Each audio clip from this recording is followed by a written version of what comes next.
बिस्मिल्लाहिर्रहमानिर्रहीम अस्सलाम वालेकुम।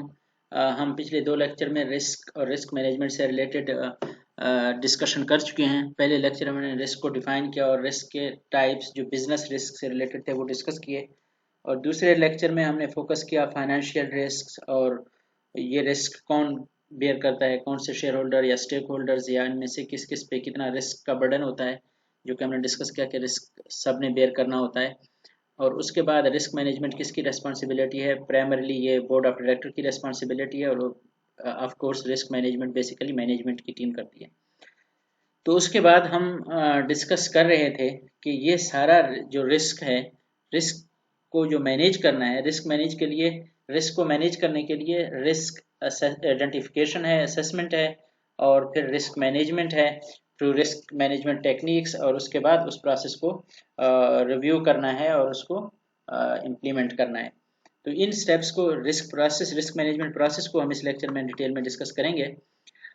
जैसा कि यहाँ पे बताया गया है कि जब स्टेक होल्डर या शेयर होल्डर रिस्क फेस करते हैं तो एक ऐसा पॉलिसीज फार्मूलेट करना चाहिए जो कि रिस्क को मिनिमाइज करे, और पॉलिसी को फार्मूलेट करने के लिए जो प्रोसेस है उसके ये स्टेप्स हैं: identify the risk, assess the risk, manage the risk and monitor and review the risk.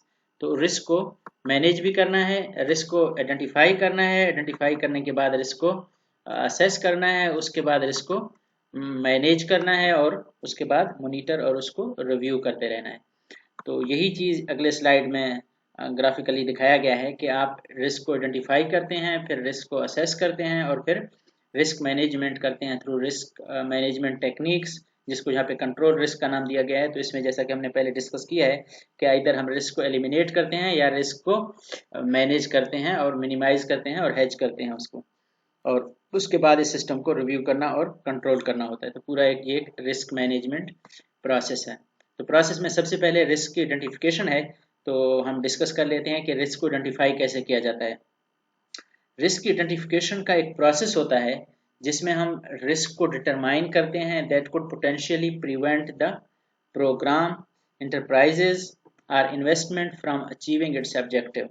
जो रिस्क जो खतरे हैं, जो रिस्क हैं, उनको, जो पोटेंशियल रिस्क है जो बिजनेस को या एंटरप्राइज को या इन्वेस्टमेंट को अपने ऑब्जेक्टिव अचीव करने नहीं देता, तो हम उन रिस्क को आइडेंटिफाई करते हैं। It includes documenting and communicating the concerns. तो इसमें जो कंसर्न्स होते हैं, जो पोटेंशियल रिस्क होते हैं, उनको डॉक्यूमेंट किया जाता है और कम्युनिकेट किया जाता है बोर्ड ऑफ डायरेक्टर्स को या जो रिस्क मैनेजमेंट टीम है उसको। तो सबसे पहला काम जो इसमें होता है वो प्रोफाइलिंग होती है कंपनी की। कंपनी की रिस्क प्रोफाइल बनाई जाती है कि कंपनी को किस तरह के रिस्क का सामना है, एक इंडिविजुअल को क्या क्या रिस्क हो सकता है, या एक कंपनी को क्या क्या रिस्क फेस करने पड़ेंगे। List down all potential risk. तो सारे पोटेंशियल रिस्क को लिस्ट डाउन किया जाता है। External professional help to prepare risk profile. Profiling एक बहुत ही इंपॉर्टेंट स्टेप प्रोसेस है कि रिस्क की प्रोफाइलिंग होती है कि इस कंपनी को कौन कौन से रिस्क हैं और कौन सा रिस्क किस लेवल पे सबसे इंपॉर्टेंट रिस्क जिसको एड्रेस करना है वो कौन सा है, जो कम डैमेजिंग रिस्क है वो कौन सा है, जो प्रोबेबली नॉट डैमेजिंग रिस्क है वो कौन सा है, या अगर, तो उस तरह से इनकी कैटेगराइजेशन की जाती है जिसको प्रोफाइलिंग कहते हैं। Risk is inevitable. तो रिस्क को आप मैनेज कर सकते हैं। रिस्क तो है ही, लेकिन उसको मैनेज कैसे किया जाए।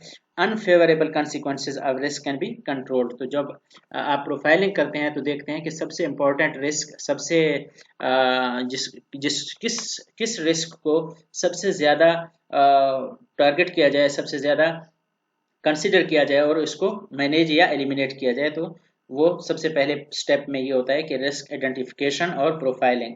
तो सबसे पहला स्टेप है कि रिस्क को आइडेंटिफाई किया, सारे रिस्क आइडेंटिफाई हो गए और उनकी प्रोफाइलिंग हो गई, और इम्पोर्टेंस वाइज और लॉस वाइज कौन सा रिस्क कितना ज़्यादा रिस्क देता है तो उनको डिस्कस किया जाता है और उनकी प्रोफाइलिंग की जाती है और उनकी डॉक्यूमेंटेशन की जाती है। इसके बाद जब हम देखेंगे वो ये है कि रिस्क असेसमेंट।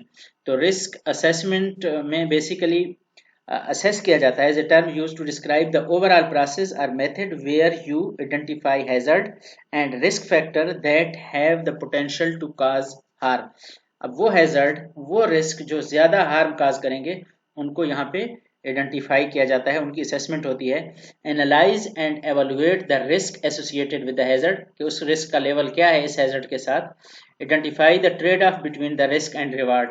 तो जब असेसमेंट में बेसिकली ये देखा जाता है कि ये रिस्क है और इस रिस्क के लिए ये इंश्योरेंस या ये इसका इस तरीके से इस रिस्क को कंट्रोल किया जाता है, तो उसमें ट्रेड ऑफ को डिस्कस किया जाता है और ट्रेड ऑफ को देखा जाता है कि हम रिस्क को फेस करें, हमें ज्यादा लॉस का खतरा है, या अगर हम रिस्क को प्रिवेंट करने के लिए जो मेथड यूज करेंगे उसमें ज्यादा कास्ट है। तो इस स्टेप पे बेसिकली वो रिस्क असेसमेंट होती है। रिस्क की आइडेंटिफिकेशन और रिस्क के असेसमेंट के बाद हम रिस्क मैनेजमेंट टेक्निक की तरफ जाते हैं।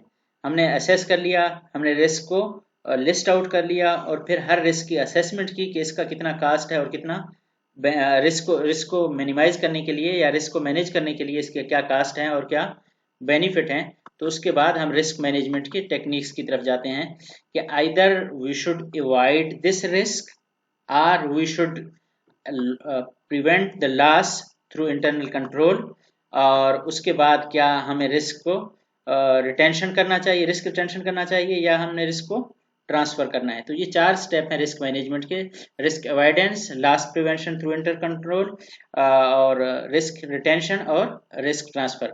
तो हम चारों को इंडिविजुअली देखते हैं कि रिस्क अवॉइडेंस बेसिकली ये है कि elimination of hazard activities and exposure that can negatively affect the organisational assets.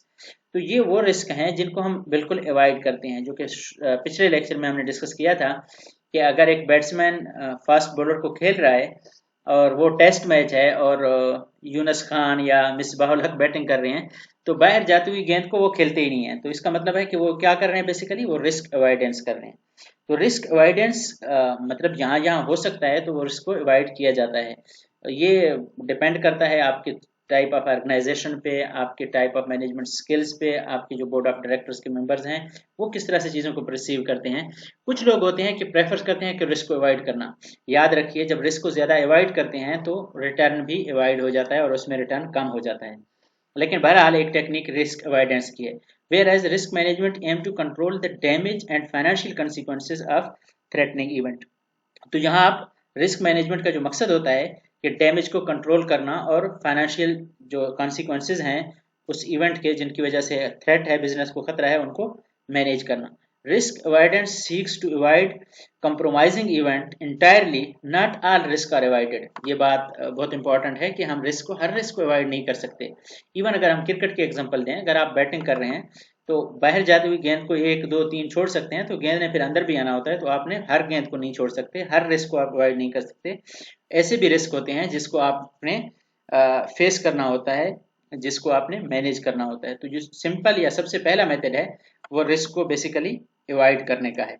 और दूसरा जो है वो है loss prevention by internal control, reduce the likelihood of losses, these action taken after loss occur. इसमें बेसिकली ये होता है कि जो रिस्क था वो कर हो गया, जो जो नुकसान का खतरा था, अगर से फॉर एग्जांपल एक्सीडेंट था वो हो गया, और अगर आपका वो बिजनेस आप करना चाह रहे थे, वो बिजनेस आपने स्टार्ट कर लिया और उसमें वो रिस्क आपको दरपेश है। अगर आप बैट्समैन हैं और आप बॉल खेल रहे हैं, तो वो हो सकता है कि वो बॉल विकेटों पे बिल्कुल आ रही है और आपने अब खेलना ही खेलना है। तो उस सूरत में आपने उस लॉस को प्रिवेंट करना होता है थ्रू इंटरनल कंट्रोल, अपने सिस्टम के through. Internal control reduce the large number of operational risk, जिसमें आप अपने large number of operational risk हैं जिनको आप बेसिकली कंट्रोल कर सकते हैं। तो लॉस प्रिवेंशन के बाद जो थर्ड है वो है risk retention, risk and covering losses out of one own resources. मतलब कि आपने उस रिस्क को एनालाइज करते हैं, फिर देखते हैं कि रिस्क को या तो अवॉइड किया जाए या तो उसकी लॉस प्रिवेंशन की जाए इंटरनल कंट्रोल के थ्रू। कुछ ऐसे रिस्क हैं कि नहीं यार, ये तो पर बस इसने होना ही होना है, अगर इसने होना है तो इसको हम खुद फेस करते हैं। तो अवॉइड वहां कर सकते हैं जहां हमारी मर्जी हो। अब आप गाड़ी चला रहे हैं, एक्सीडेंट तो हो सकता है, आप अब मर्जी से तो अवॉइड ही कर रहे होते हैं और लॉस प्रिवेंशन मेजर भी लिए होते हैं, केयरफुली ड्राइव भी कर रहे होते हैं, लेकिन फिर भी आपको एक्सीडेंट का खतरा है। अब आप रिस्क मैनेजमेंट करेंगे या रिस्क रिटेंशन करेंगे, आप इंश्योरेंस लेंगे कंप्लीट या आप इंश्योरेंस नहीं लेके उस रिस्क को फेस करेंगे। तो इसमें ये देखना होता है, जैसा कि पहले हमने डिस्कस किया था, कि हमने एनालिसिस करना होता है कि रिस्क फेस करें या रिस्क को ट्रांसफ़र कर दें किसी थर्ड पार्टी को, तो उसमें क्या होता है कि अगर आप किसी फॉर एग्जांपल गाड़ियों की कंपनी है और आपके 50 गाड़ियां हैं, तो आप 50 गाड़ियों के इंश्योरेंस कराएंगे तो गाड़ी तो एक ही एक्सीडेंट होगी, हो सकता है साल में। नॉर्मली ऐसे ही होता है कि मतलब कुछ काफ़ी वक्त के बाद कोई एक्सीडेंट होता है, तो जितना आप प्रीमियम पे कर रहे होते हैं वो अगर आप खुद सेव कर लें तो आप खुद रिस्क को रिटेन करके आप उसको मैनेज कर सकते हैं। आपने देखा होगा कि बड़ी बड़ी कंपनियां कुछ बिजनेस और होता है, ऐसे फॉर एग्जांपल एक ट्रांसपोर्ट कंपनी है, उन्होंने इंश्योरेंस कंपनी स्टार्ट कर दी इसलिए कि अपना इंश्योरेंस तो कराना ही कराना है, तो साथ में दूसरों का करा के वो एक और बिजनेस स्टार्ट कर लेते हैं। कुछ यूनिवर्सिटीज हैं आईटी में आगे होते हैं या ट्रेनिंग में या इवन टेस्ट कंडक्टिंग में आगे होते हैं, तो वो अपना एक आईटी कंपनी बना ली और साथ में अपनी एक टेस्टिंग कंपनी बना ली, तो उसको उसके जरिए से आप अपना रिस्क भी मिनिमाइज कर रहे हैं और दूसरा एक बिजनेस भी ला रहे हैं। तो इस तरीके से sometime happens by default, sometime make एक conscious decision to absorb a known risk. Labour corporate group have their own insurance companies, तो एक जो कंपनी है वो उनके अपने इंश्योरेंस कंपनीज होते हैं। Extend insurance cover to various group companies a form of risk retention है, तो ये बेसिकली वो रिस्क को क्या कर रहे हैं, खुद से रिटेन कर रहे हैं। और जो फोर्थ वन है वो है रिस्क ट्रांसफर का। ये सबसे इम्पोर्टेंट टॉपिक जो रिस्क मैनेजमेंट है वो बेसिकली रिस्क ट्रांसफर है, और रिस्क ट्रांसफर में जाहिर बात है इसके रिस्क ट्रांसफर के टेक्निक्स हैं कि रिस्क को कैसे आप ट्रांसफर कर सकते हैं फर्दर। तो आप रिस्क को किसी दूसरे को ट्रांसफर कर देते हैं, someone else will not assume your risk without compensation. Of course जब भी आप रिस्क ट्रांसफर करते हैं तो उसके लिए आपको रिस्क प्रीमियम पे करना पड़ता है, और अगर आप रिस्क ले रहे हैं तो आपको रिस्क प्रीमियम मिलता है। Weight compensation against your own ability to bear risk, जाहिर बात है आप उसको कंपेयर करते हैं कि आपने ये रिस्क ट्रांसफर करना है या नहीं करना है, इसकी कास्ट बेनिफिट एनालिसिस करना होता है। यहाँ पे भी आप कास्ट बेनिफिट एनालिसिस के बाद डिसाइड करते हैं कि रिस्क को अवॉइड किया जाए या लॉस को प्रिवेंट किया जाए बाय इंटरनल कंट्रोल, या रिस्क रिटेंशन की जाए या रिस्क को ट्रांसफर किया जाए। तो इसमें regular review of risk situation भी होती है कि risk management is a dynamic process. आप उसको अगर आज डिसाइड किया तो कल आपको देखना है कि ये डायनामिक प्रोसेस है, सिचुएशन चेंज होते हैं, decisions are periodically reviewed and revised, उनको डिसीजन को रिव्यू करना है और साथ में रिवाइज करना है। टाइम एंड सर्कमस्टेंसेस चेंज होते रहते हैं, डिग्री ऑफ रिस्क चेंज होता है, asymmetric information increase the chances of more risk. तो अगर एसिमेट्रिक इन्फॉर्मेशन है तो आपके रिस्क के चांसेस और बढ़ते हैं और आपको और ज्यादा रिस्क फेस करना पड़ता है। तो नेक्स्ट स्टेप जो हमारा है implementing the risk management plan, जो रिस्क मैनेजमेंट प्लान है उसको इम्प्लीमेंट करना है। जहां जैसे हमने रिस्क ट्रांसफर जो फोर्थ पोजीशन है, फोर्थ पॉइंट है कि रिस्क ट्रांसफर करने के लिए implement the risk management plan, implement the technique selected, जो टेक्निक आपने सेलेक्ट किया उसको इम्प्लीमेंट करना है, और minimise the cost of implementation, उस कास्ट को आपने मिनिमाइज करना होता है। If company opt for risk retention and risk control as risk management technique for plant implement necessary plant safety measure maintenance schedule. यहाँ पे उन्होंने ये कहा है कि अगर आप रिस्क को रिटेन करना चाहते हैं या इंटरनल कंट्रोल सिस्टम यूज करना चाहते हैं अपने प्लांट के लिए, तो आपने जो नेसेसरी मेजर हैं, वो जो सेफ्टी मेजर्स हैं, जो मेंटेनेंस स्केड्यूल है वो प्रॉपर करना है। ये ना हो कि आपने कहा कि रिस्क को फेस भी खुद करना है और साथ में उसके लिए कोई तैयारी भी नहीं की है। तो या तो रिस्क को ट्रांसफर करना है, अगर ट्रांसफर नहीं कर रहे हैं तो उसको आपने प्रॉपरली उसके लिए प्लानिंग करना है, सेफ्टी मेजर्स लेने हैं, मेंटेनेंस स्केड्यूल करना है और डिस्कशन के जरिए उस चीज़ को फेस करना है। तो ट्रांसफर टेक्निक्स जो कि सबसे इम्पोर्टेंट है, फोर्थ पॉइंट जो हम कह रहे थे रिस्क के टेक्निक्स में, तो रिस्क ट्रांसफर टेक्निक्स हम यहाँ पे कुछ देखते हैं। उनमें एक है हेजिंग, और ऑप्शंस हैं, इंश्योरेंस है और डाइवर्सिफिकेशन है। तो हम इन सबको वन बाय वन देखते हैं। हेजिंग में basically action taken to reduce one's exposure to a loss को जो एक्सपोजर है, जो लॉसेज हैं उनको रिड्यूस करना है। Activity taken to decrease one's introduction to chances, surrender the chance of addition. आपने देखो हेज बेसिकली ये करना होता है कि आपने खुद को अपने मिलने वाले बेनिफिट्स को आपने सरेंडर कर दिया है कि जी हम इस रिस्क को हेज करेंगे, हम इस रिस्क को फेस नहीं करेंगे। अगर रिस्क को फेस नहीं करेंगे तो जाहिर बात है जो रिस्क में ज्यादा रिटर्न होता है वो रिटर्न भी नहीं मिलेगा। तो जब आप हेजिंग कर रहे होते हैं बेसिकली उस वक्त आप फॉरगिव भी कर रहे होते हैं जो मैक्सिमम आपको बेनिफिट मिल सकता है। One is set to hedge a risk when the action taken to reduce one's exposure to a loss also causes one to give up the possibility of gain।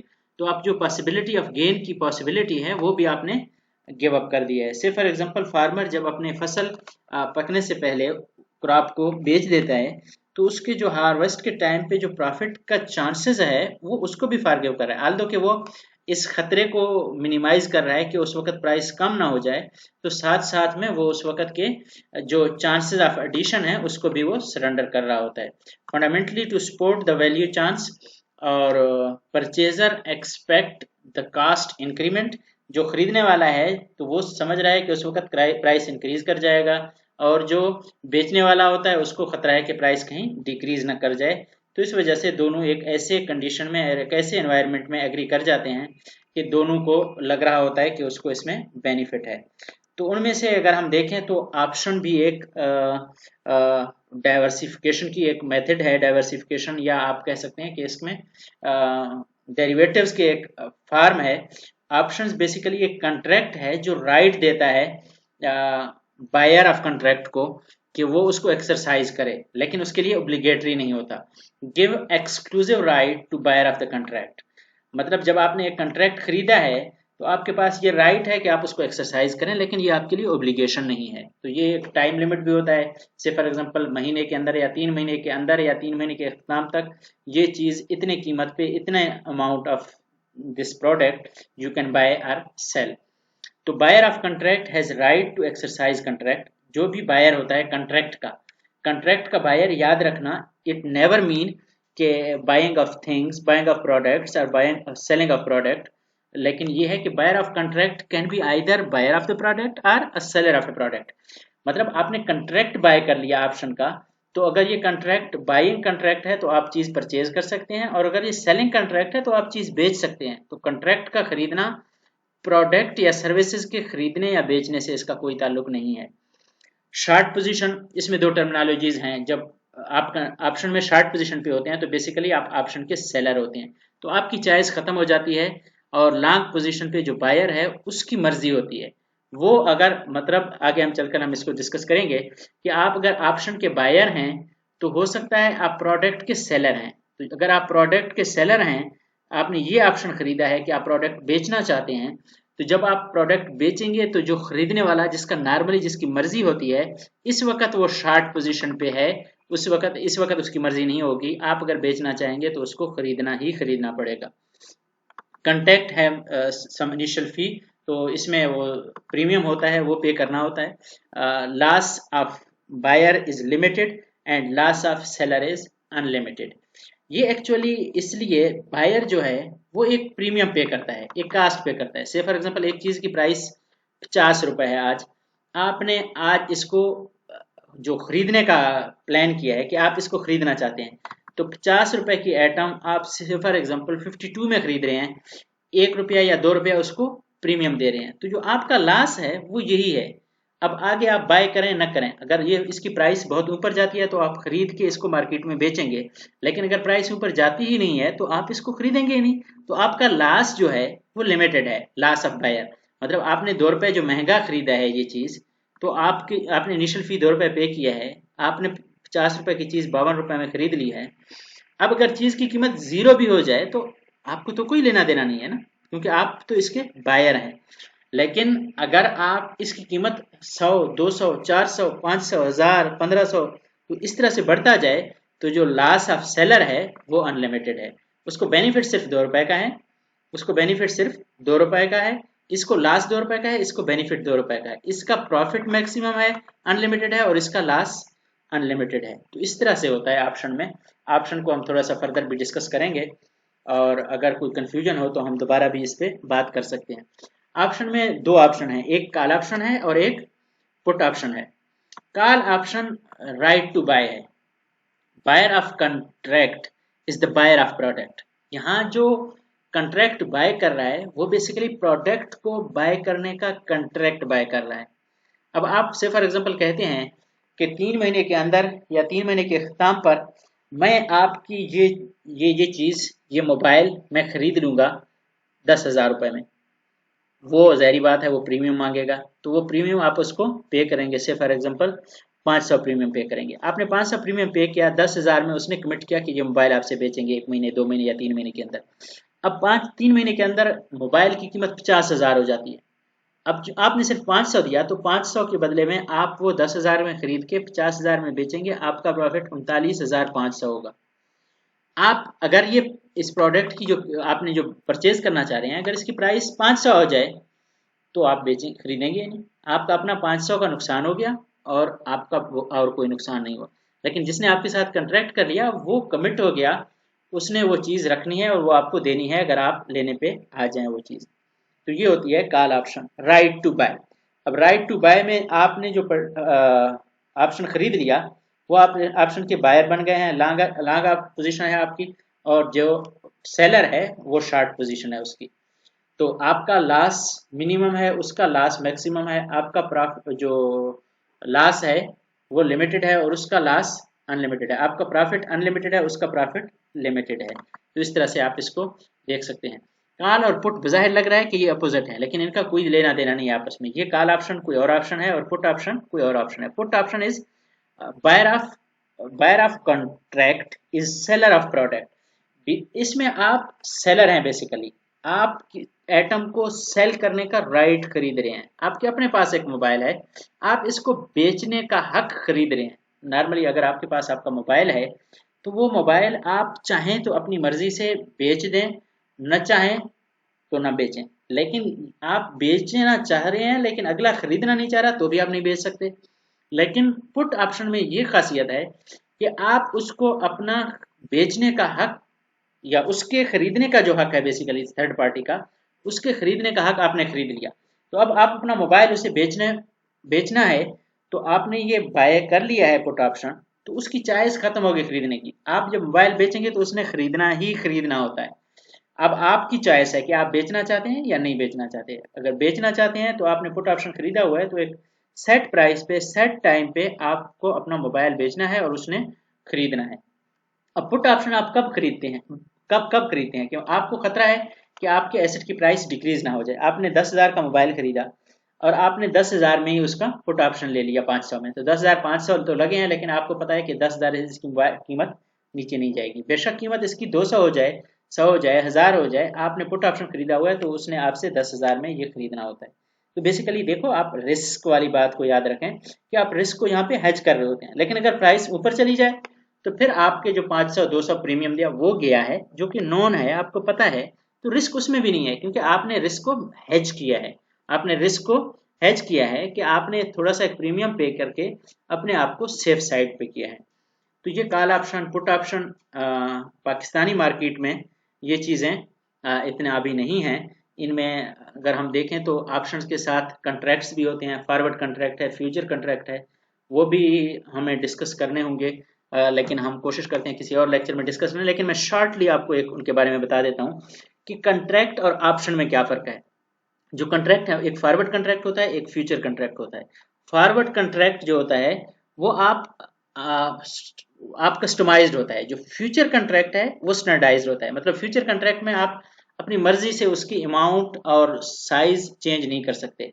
मतलब अगर से फॉर एग्जांपल आप currencies की transaction करना चाह रहे हैं contract में, तो आप पाउंड खरीदना चाह रहे हैं, तो वो pound 50 pound, 100 pound, 200 pound, 500 pound, 1000 pound, उनके सेट पैकेट आपको मिलेंगे। ये है फ्यूचर कॉन्ट्रैक्ट। लेकिन आप कहते हैं कि मुझे 102.5 पाउंड चाहिए, तो ये आपको फ्यूचर में नहीं मिलेगा।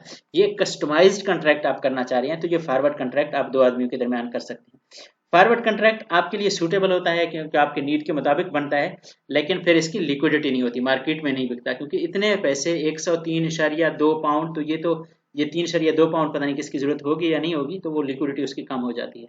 इसी तरह जो फ्यूचर ऑप्शन है, फ्यूचर कॉन्ट्रैक्ट है, सॉरी, फ्यूचर कॉन्ट्रैक्ट स्टैंडर्डाइज्ड होता है, तो उसकी लिक्विडिटी ज्यादा होती है, लेकिन आपकी नीड के मुताबिक नहीं होता।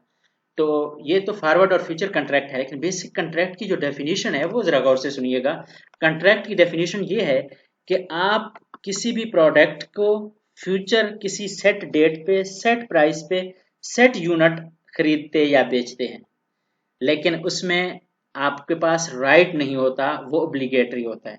से फॉर एग्जांपल आपने कहा कि आपको चूंकि 3 महीने बाद पाउंड चाहिए हैं तो आप क्योंकि आप रॉ मटेरियल यूके से मंगवाते हैं तो उसके लिए आपको डर है कि कहीं पाउंड महंगे ना हो जाएं, तो आज जिस पाउंड की रेट है इस पे आप सेटिस्फाइड हैं, तो इससे 1-2 रुपया हर पाउंड पे आप एक्स्ट्रा प्रीमियम पे करके आप 1000 पाउंड की आज पेमेंट तय करते हैं कि 1000 पाउंड, 1 पाउंड 170 में 1000 पाउंड मैं आपको 3 महीने बाद इस डेट पे, मतलब जुलाई अगस्त के इस डेट पे आपसे परचेज करूंगा।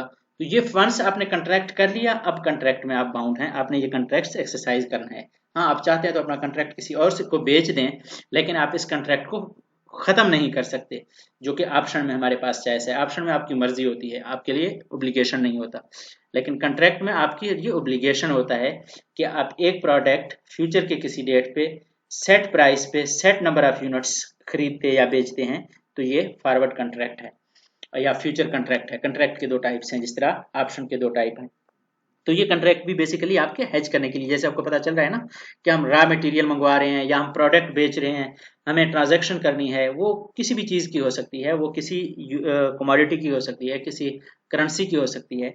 और इसी तरह एक और चीज़ है जिसको हम कहते हैं स्वैप। तो स्वैप का मतलब ये है कि आप एक दूसरे के साथ स्वैप कर लेते हैं, जैसे कि हमारे पास इंटरेस्ट रेट है, फिक्स्ड इंटरेस्ट रेट है, वेरिएबल इंटरेस्ट रेट है, तो आप उन इंटरेस्ट रेट को आपस में एक दूसरे के साथ स्वैप, अगर आपने वेरिएबल इंटरेस्ट रेट पे लोन लिया और दूसरे ने फिक्स पे लिया, आप वेरिएबल पे लेके आप डर रहे हैं कि यार ये रेट बढ़ जाएगा, काइबोर का रेट बढ़ जाएगा और मुझे महंगा पड़ जाएगा, और जिसने फिक्स पे लिया वो कह रहा है काइबोर सस्ता हो जाएगा और मुझे महंगा पड़ता रहेगा, तो दोनों इस बात पे एग्री कर जाते हैं जाके कि भाई स्वैप कर लेते हैं। तो ये भी बेसिकली रिस्क की हेजिंग होती है आपकी। तो ऑप्शंस और ऑप्शंस के साथ जो हमने कंट्रैक्ट, फॉरवर्ड और फ्यूचर कंट्रैक्ट और स्वैप को भी डिस्कस कर लिया। उसके बाद इंश्योरिंग या इंश्योरेंस है, paying a premium to avoid losses, जो कि वेल नोन है हमारे पास भी पूरी दुनिया में, कि जब आप किसी चीज़ का इंश्योरेंस करवाते हैं, गाड़ी खरीद ली साथ में इंश्योरेंस करवा ली।